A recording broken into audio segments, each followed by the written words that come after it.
오늘 아침 함께 묵상하실 하나님의 말씀은 역대상 18장 1절부터 17절까지입니다. 그 후에 다윗이 블레셋 사람들을 쳐서 항복을 받고 블레셋 사람들의 손에서 가드와 그 동네를 빼앗고 또 모압을 치매 모압 사람이 다윗의 종이 되어 조공을 바치니라. 소바왕 하다데셀이 유브라데 강가에서 자기 세력을 펴고자 하매 다윗이 그를 쳐서 하맛까지 이르고 다윗이 그에게서 병거 1000대와 기병 7000명과 보병 20000명을 빼앗고 다윗이 그 병거 100대의 말들만 남기고 그 외의 병거의 말은 다 발의 힘줄을 끊었더니 다메섹 아람 사람이 소바왕 하다데셀을 도우러 온지라. 다윗이 아람 사람 22000명을 죽이고 다윗이 다메섹 아람에 수비대를 두매 아람 사람이 다윗의 종이 되어 조공을 바치니라. 다윗이 어디로 가든지 여호와께서 이기게 하시니라. 다윗이 하다데셀의 신하들이 가진 금 방패를 빼앗아 예루살렘으로 가져오고 또 하다데셀의 성읍 디브핫과 군에서 심히 많은 놋을 빼앗았더니 솔로몬이 그것으로 놋 대야와 기둥과 놋 그릇들을 만들었더라. 하맛 왕 도우가 다윗이 소바 왕 하다데셀의 온 군대를 쳐서 무찔렀다 함을 듣고 그의 아들 하도람을 보내서 다윗 왕에게 문안하고 축복하게 하니 이는 하다데셀이 벌써 도우러 맞서 여러 번 전쟁이 있던 터에 다윗이 하다데셀을 쳐서 무찔렀음이라. 하도람이 금과 은과 놋의 여러 가지 그릇을 가져온지라.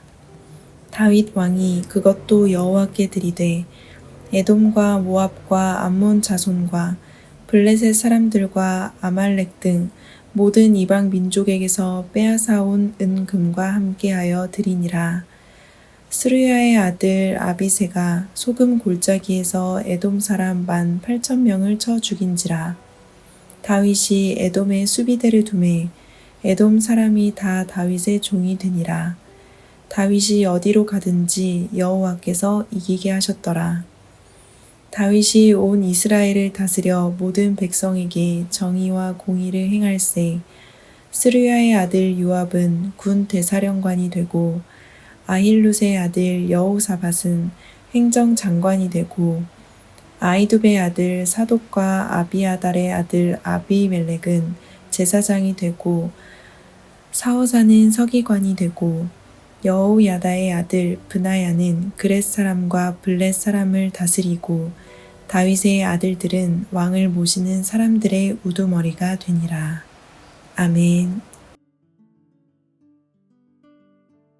오늘 본문 역대상 18장부터 20장까지는 다윗 왕이 이룬 위대한 군사적, 정치적 업적을 기록하고 있습니다. 특별히 본문은 다윗 왕이 블레셋을 시작으로 이스라엘 주변 여러 나라들을 정복하고 강력한 중앙 집권적 국가 체제를 이루는 모습을 볼 수 있습니다. 1절을 보면 블레셋을 정복한 사건이 나오지요. 성경을 읽어보신 분들이라면 블레셋이라는 이름을 성경에서 자주 보셨을 겁니다. 블레셋은 가사를 중심으로 5개의 도시가 연합된 나라인데요. 가나안 땅에서 가장 좋은 땅인 블레셋 평야를 점령하고 철기 문화를 일찍부터 사용해 강력한 군사력을 가졌습니다. 그래서 그 힘을 가지고 주변 나라들을 자주 침략하고 약탈했습니다. 이스라엘도 예외는 아니었죠. 블레셋에게 끊임없이 침략당하고 빼앗기고 괴롭힘을 당하는 모습을 성경에서 자주 볼 수 있습니다. 다윗과 싸운 그 유명한 거인 장수 골리앗이 블레셋 민족이지 않습니까? 그래서 이스라엘 입장에서 본다면 정말 가시 같은 존재, 그게 바로 블레셋인데 그 블레셋을 다윗 왕이 쳐서 항복을 받고 가드를 중심으로 한 성읍들을 다 빼앗았다. 즉 블레셋 거의 모든 전역을 차지하게 되었다라는 것을 의미합니다. 참으로 통쾌한 역사이지 않겠습니까?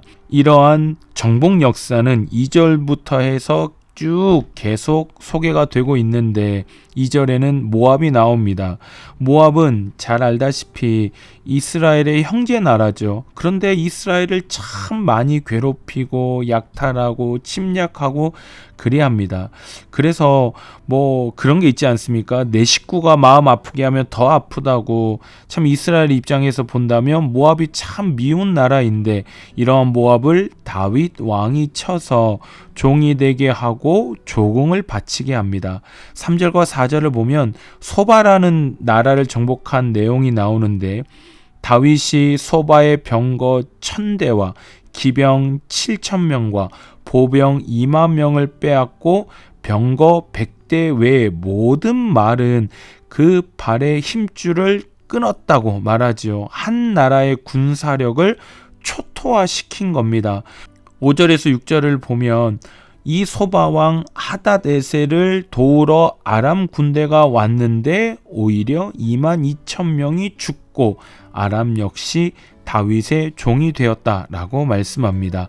뭐 여러 전쟁 이야기가 쭉 나왔지만 결국에 말하고자 하는 건 이때의 다윗의 나라는 주변 나라들에게 있어 공포 그 자체였던 거죠. 당해낼 나라가 없었고요. 대항할 나라가 없는 절대적 군사력을 가진 나라가 바로 다윗의 나라였다는 겁니다. 그런데 놀라운 게 6절 하반절의 말씀입니다.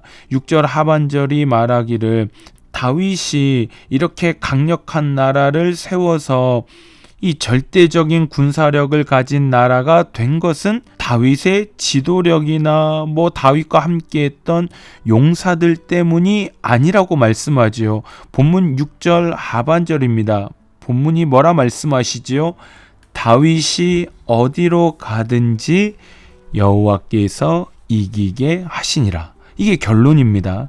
다시 한번 읽어볼까요? 다윗이 어디로 가든지 여호와께서 이기게 하시니라. 아멘. 다윗이 승리한 이유가 무엇이라고 말씀하고 계신가요? 여호와께서 이기게 하셨기 때문이다 라는 것입니다. 다윗이 용맹하고 다윗이 대단한 리더이고 다윗의 나라의 군사력이 월등히 강해서 전쟁에서 승리한 것이 아니라 여호와께서 이기게 하셨기 때문에 이긴 거다라고 성경은 말씀하고 있습니다. 승리의 키가 영토나 군사력에 달려있는 것이 아니라 여호와께서 이기게 하시면 이기는 거고 승리하지 못하게 하시면 패하는 것이라고 말씀하고 있습니다. 오늘 본문 13절을 보면 똑같은 말씀이 다시 등장하지요. 다윗 왕이 에돔과 모압과 암몬과 블레셋과 아말렉 같은 이방 민족과의 전쟁에서 승리할 수 있었던 이유는 단 한 가지라는 거죠. 다윗이 어디로 가든지 여호와께서 이기게 하셨기 때문이다 라고 말씀합니다. 에베소서 6장 12절도 분명하게 말씀하죠.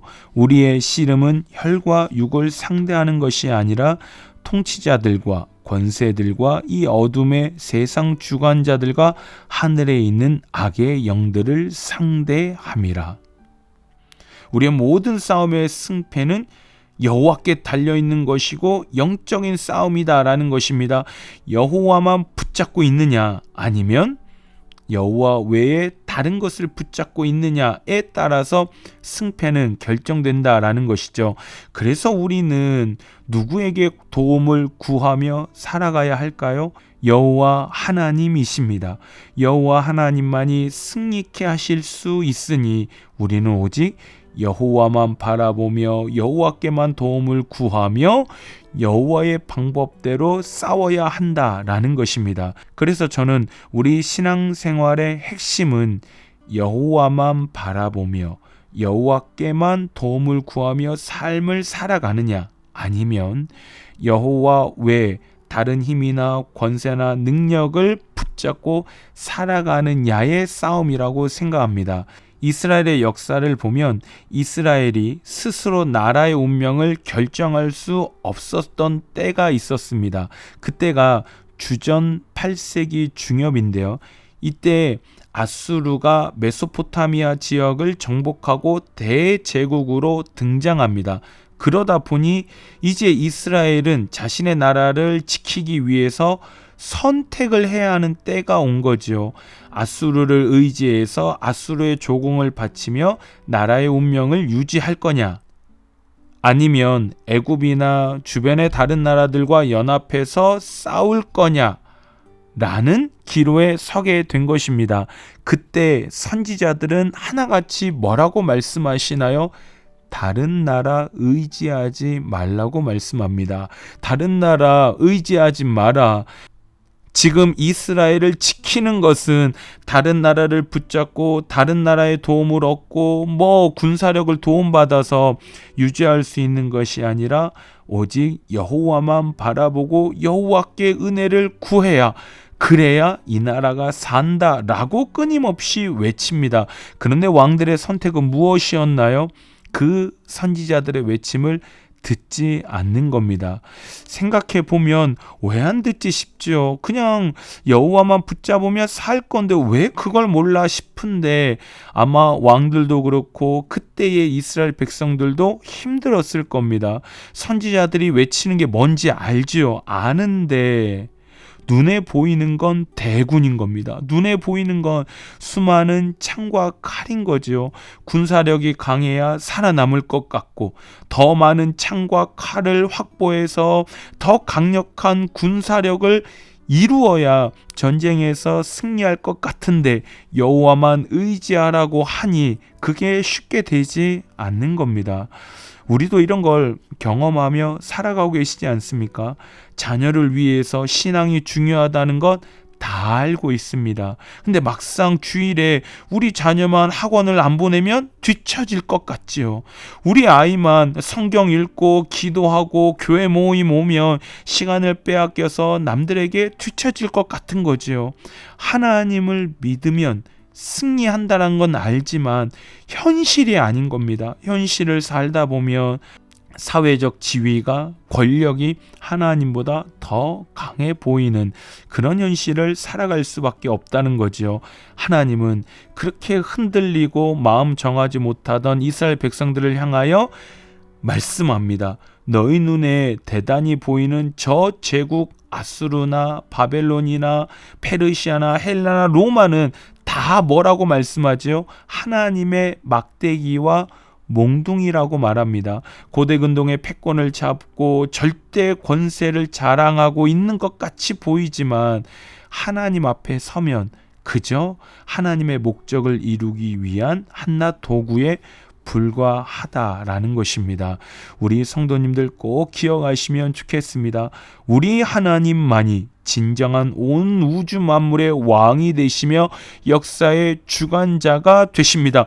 우리 여호와가 가장 셉니다. 그래서 여호와가 승리케 하시면 이기게 되어지는 것이죠. 결국 역대기 저자가 오늘 본문의 승리의 역사를 통해 무엇을 말하고자 하는 것일까요? 지금 비록 역대기서를 읽고 있었을 이스라엘 백성들은 페르시아의 지배를 받고 있지만 소망이 있다라는 것입니다. 다윗도 자신의 능력과 힘으로 승리한 것이 아니기 때문에 여호와께서 지금도 함께하고 계시니 이스라엘에게는 소망이 있고요. 그 여호와 하나님만 붙잡은다면 다윗의 때와 같이 승리하게 될 것이다라는 것을 역대기 저자는 말하고 싶었던 것입니다. 간절히 소망합니다. 다윗이 어디로 가든지 여호와께서 이기게 하시니라 라는 말씀을 나의 말씀으로 붙잡으시고 고백하셔서 오직 여호와의 은혜와 능력만을 전심으로 구하며 살아가시는 믿음의 삶이 되시기를 주님의 이름으로 소망합니다. 또한 모든 전쟁은 여호와께 속한 것임을 기억하셔서 세상의 방법대로 살아가지 마시고 여호와께서 원하시는 믿음의 원리대로 살아가셔서 여호와께서 승리케 하시는 은혜를 경험하며 살아가시는 우리 모든 성도님들의 승리의 삶이 되시기를 주님의 이름으로 축원합니다. 우리 말씀을 기억하며 기도하실 때 오직 여호와께만 도움과 은혜를 구하며 살아가는 삶이 되게 하셔서 여호와께서 승리케 하시는 은혜를 경험하게 하소서. 우리 교회를 위해서 기도하실 때 8월 17일부터 19일까지 진행되는 대학부 수련회 가운데 주님의 사랑과 은혜가 충만케 하소서. 우리 두 가지 기도 제목 가지고 주님 앞에 나아가겠습니다. 함께 기도하겠습니다.